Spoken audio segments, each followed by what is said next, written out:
El tema 4 está ya, digamos, referido al proceso mismo de diseño, ¿ya? En primera instancia, aclarar el diseño es, como les decía, es un proceso, no es un momento. No es una cosa que se va ajustando todo el rato, no es que termina con, con planteamiento y luego con la construcción. Incluso después de la construcción sigue ajustando. Por eso es tomarlo como un proceso, ¿ya? Y el camino, porque hay una serie de pasos que hay que seguir. No será un camino recto, pero es un camino que llega después a un resultado, ¿no? En nuestro caso estamos apuntando a diseñar a nivel parcela, digamos, a nivel parcelario, ¿ya? Bien, todo empieza, o sea, el diseño empieza desde una demanda, ¿no? O sea, si alguien solicita o personas solicitan eh, un proyecto, ¿no? Que implica un diseño, obviamente. Entonces, ustedes mismos pueden generar una demanda, ¿no? A partir de la demanda, entonces lo que hay que hacer es seguir un camino, ¿no? Y lo primero es lo que es la información básica que se requiere para diseñar, ¿no? Después de la información básica, con la información básica, mejor dicho, pasamos a lo que es el diseño propiamente, ¿no? El diseño conceptual, que va a implicar en sistemas, digamos, en el diseño de sistemas mayores, requiere lo que es el diseño de la gestión, porque implica el manejo de un sistema enorme con muchos usuarios, entonces el tema de la gestión es muy importante. A nivel parcela este no es un tema fuerte, digamos, porque es una sola familia, una persona, ¿no? Entonces ahí entra fuertemente el tema del diseño agronómico, ¿no? Vamos a ver vamos a ir paso a paso. Después viene el diseño hidráulico, ¿no? Y después de tener diseño agronómico e hidráulico, entonces pasa, digamos, un proceso normal, la verificación de los aspectos constructivos y de costos, ¿no? Verificar si la billetera puede pagar lo que estamos pensando, ¿no? Y después presentarlo y si el dueño está de acuerdo o si tiene alguna observación, se hace otra vez un círculo de nuevo, ¿no? Se revisa hasta que haya un diseño final, propiamente, ¿no? Como les decía, no hay un diseño final, ¿no? Después pongo entre interrogantes, ¿ya?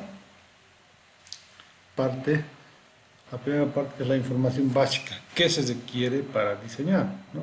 Pero antes es qué actividades va a implicar todo esto, ¿ya? El primer punto, que es la información básica, a nivel de parcela requerimos datos climáticos, ¿no? Obviamente el siguiente punto va a ser la superficie y la topografía de la parcela, ¿no? Esos son datos de entrada también. Después el tema del suelo, ¿no? Las características principales que se necesita para definir, por ejemplo, cuánta lámina de agua va a requerir y con qué frecuencia se va a regar.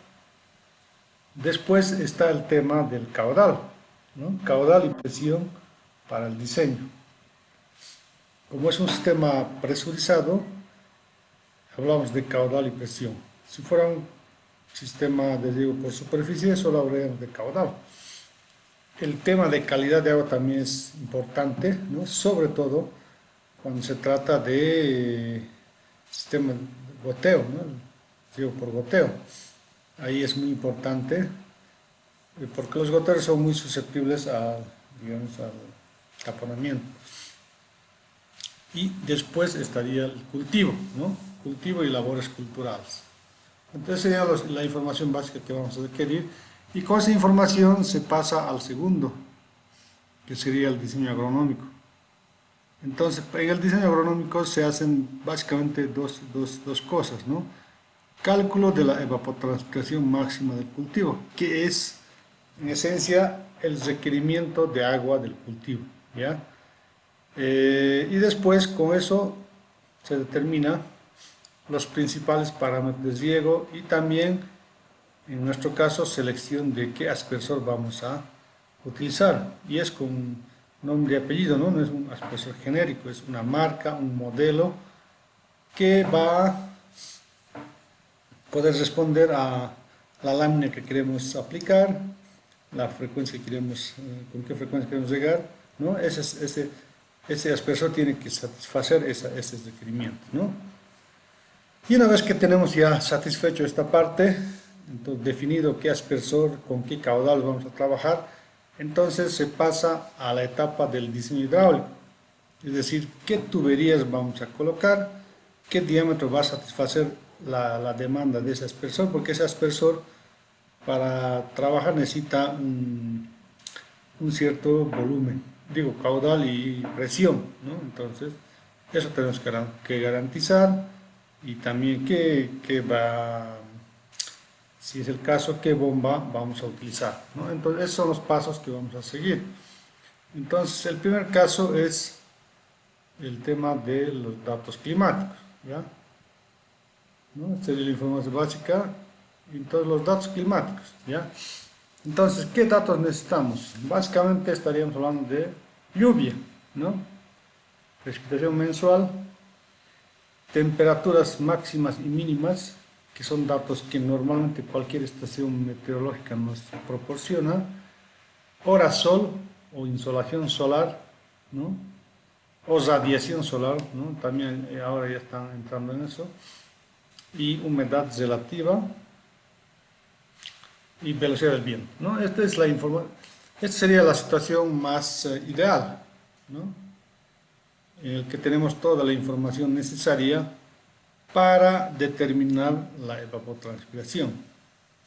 La pregunta es, ¿ustedes han escuchado del concepto de evapotranspiración?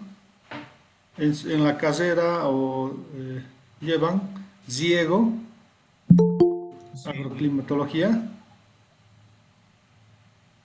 ¿sí? sí, ingeniero. Ah, ya, perfecto. Esta es la información que requerimos. Obviamente no hay siempre esta situación. Algunas estaciones sí tienen, algunas estaciones meteorológicas tienen toda esta información, algunas no. A ver, un cachito quiero escribir algo. Ya. En esta parte, por ejemplo, las estaciones automáticas, que ahora ya están también de moda, ya te proporcionan la radiación solar, que es un dato que requiere el cálculo, ¿ya?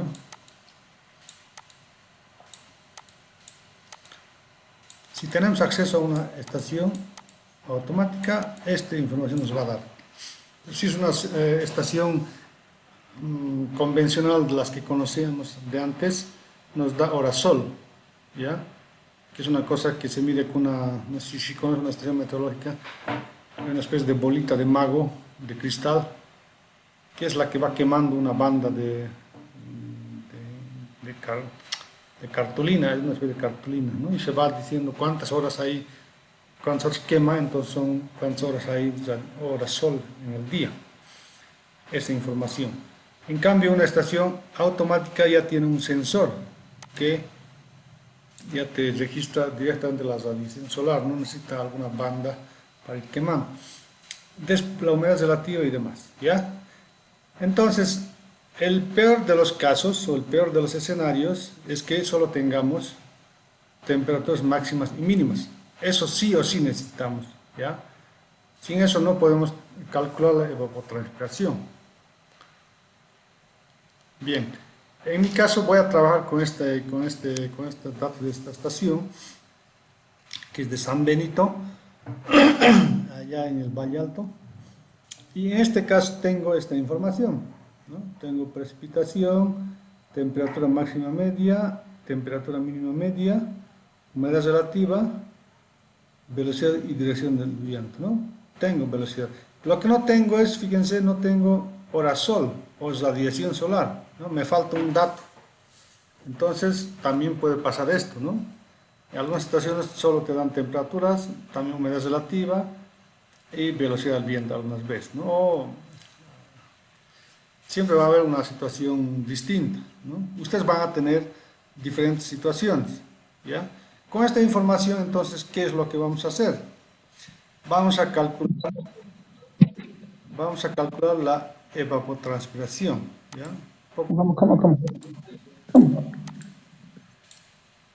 Vamos a calcular la ETO, ¿ya? Evapotranspiración del cultivo de referencia. Ya.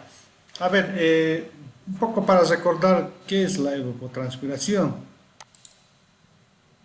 Ah, voy a escribir evapotranspiración. ¿De dónde surge este concepto? Un cultivo normalmente, bueno, en realidad ha surgido del rol que cumple el agua en el cultivo, ¿ya? Toda el agua que ingresa al sistema radicular, digamos, si nosotros regamos, ¿no? Y todo lo que la planta puede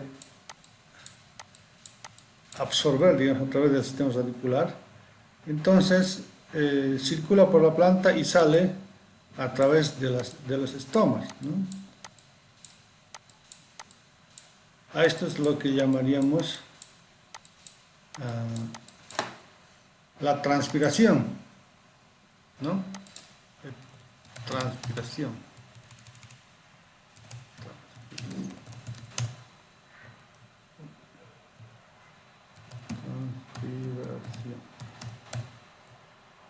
¿Ya?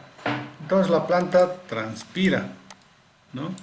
Transpira, y lo que han descubierto es que transpira el 99% del agua que ingresa a todo el sistema, a toda la planta, digamos, ¿no?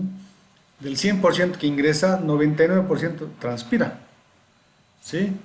Solamente el 1% se queda en la planta para formar los frutos, flores, hojas, tallos, ramas, etc. Entonces, ¿qué quiere decir? Que si nosotros conocemos esta demanda evaporativa, o sea, la transpiración, entonces ya podríamos saber más o menos cuánto requiere, ¿no? Sin embargo, entra otro fenómeno que se da, la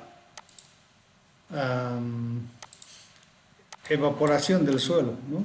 O sea, la planta no está solo en el aire, está en un terreno en el cual evapora también del suelo, ¿no? Aquí evaporación, ¿no? Entonces son dos fenómenos que se dan, ¿sí? En términos de riego necesitamos reponer tanto lo que transpira la planta como lo que evapora el suelo, ¿ya? No podemos decir solamente lo que transpira. ¿Y qué es de la evaporación? Porque son dos fenómenos que se van a dar, son dos procesos indivisibles, ¿no? De ahí es que surge el concepto, luego de los dos, ¿no? Lo que se ha venido a llamar la evapotranspiración, ¿no? Por eso ya se junta, ¿no? Es difícil separarlo, la evaporación de la transpiración. ¿Por qué? Porque esto, por ejemplo, varía en el tiempo, ¿no? Cuando la plantita está chiquita, digamos, yo lo voy a poner así, mejor si le pongo del color de la tierra. Digamos, yo tengo, cuando está pequeñita la planta,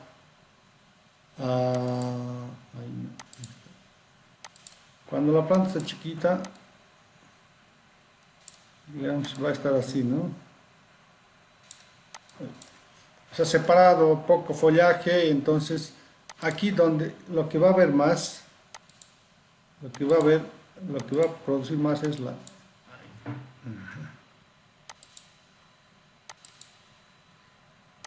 evaporación, ¿no? Cuando es pequeñita la planta, va a haber más evaporación que transpiración, ¿no? Es obvio, porque hay más suelo desnudo, entonces va a haber más evaporación. En cambio, la transpiración va a ser pequeño, Va a ser un poquito, ¿no? ¿Sí? Pero cuando ya es un cultivo grande, entonces un cultivo grande ya va a ser, la transpiración va a ser mayor.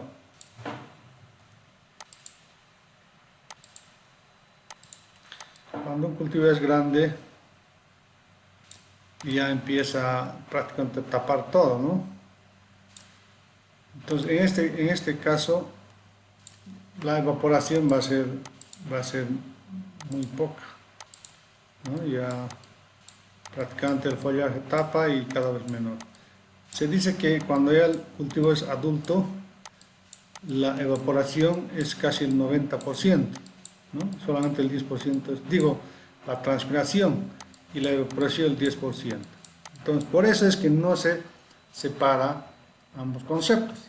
Entonces, evaporación, si yo sé cuánto evapotranspira, ¿no? Tanto cuánto evapora y transpira, entonces voy a saber cuál es la demanda o requerimiento de agua de un cultivo en particular, ¿no? Para esto es lo que se crea y ahora, ¿cómo calculo esto? ¿No? ¿Cómo determino la evapotranspiración?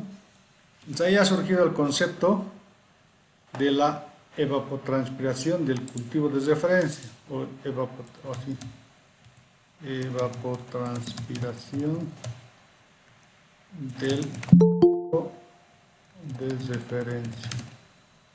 ¿Ya? Ese concepto ha surgido. En otras palabras, este se conoce como, en su sigla, la ETO, ¿ya? La ETO. Entonces, este es un concepto que ha surgido para tratar de responder esto. ¿Por qué? ¿Cómo podría medir la evapotranspiración? Un simple mortal. Necesitas toda una estación experimental, equipos especiales, etcétera, etcétera. A raíz de eso se han empezado a trabajar en este concepto, la ETO, que quiere decir, si tuviéramos una cancha prácticamente de fútbol, con pasto todo el año, un cultivo hipotético que no existe, digamos, yo pongo en mi cancha, yo le pongo luego pasto, ¿no? Todo el año está pasto, pasto, pasto, está totalmente lleno, bien regado, bien alimentado. Entonces, lo que evapotranspira este cultivo hipotético, como está todo totalmente bien regado y bien nutrido, entonces lo que evapotranspira solo va a depender del clima. Lo único que variaría en esta situación sería el clima, ¿no? El clima, tanto temperatura, humedad, viento y sol, ¿no? Radiación solar, digamos.